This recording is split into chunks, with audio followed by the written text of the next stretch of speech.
Good job, VP Sara Duterte. Hindi na raw siya manghihingi ng confidential fund for 2025. So sana mahawa naman itong si PBBM. Bakit kanyo? Dahil ang gobyerno palaki ng palaki yung kakulangan sa budget. Yan po yung tinatawag nating budget deficit. So kapag kulang yung budget natin para punan yung mga ginagastos ng gobyerno, yan po yung tinatawag nating deficit. Papakita ko sa inyo yung graph. Ito po yung purple na area. So lumalaki yan, ibig sabihin lumalaki yung kakulangan natin sa budget. At yung mga kakulangan na to, pag pinagsama-sama nyo, yan po yung nagiging government debt. So nakita naman natin yung trend over the years, palaki ng palaki yung utang ng gobyerno.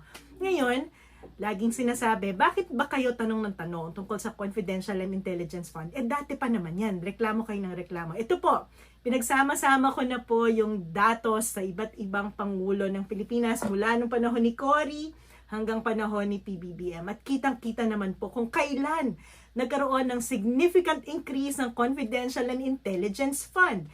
Nung umalis si Pinoy noong 2016, ang confidential fund ay 250 million at yung intelligence fund ay 250 million din. Pumasok si Duterte, 2017, ano ang nangyari sa confidential and intelligence fund? Ito po ay naging 1,250 million each. So pag pinagsama mo yan, yan ay equivalent to 2,500 million pesos. Ang matindi pa doon, beginning 2020, ang confidential fund naging 2,250 million. Ang intelligence fund naging 2 billion din at 250 million. So pag pinagsama mo yan, ang kabuuang confidential at intelligence fund ng panahon ni Duterte, beginning 2020 ay 4,500 million pesos.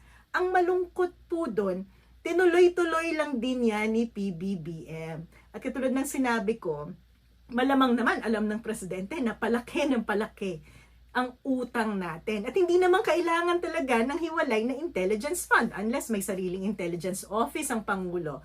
Hindi ba kinukuha lang din naman yung kanyang intelligence information sa ating mga intelligence units na may sariling budget for intelligence fund? So bakit ba kailangan talaga ng napakalaking confidential at intelligence fund ng mga Office of the President? So ang tanong ko lang po, sana naman po kasi tayong mga Pilipino ay medyo hirap na sa pagbabayad ng tax sa taas ng mga bilihin at wala naman po kaming option kung hindi magbayad ng tax. Kayo po, may option magtipid.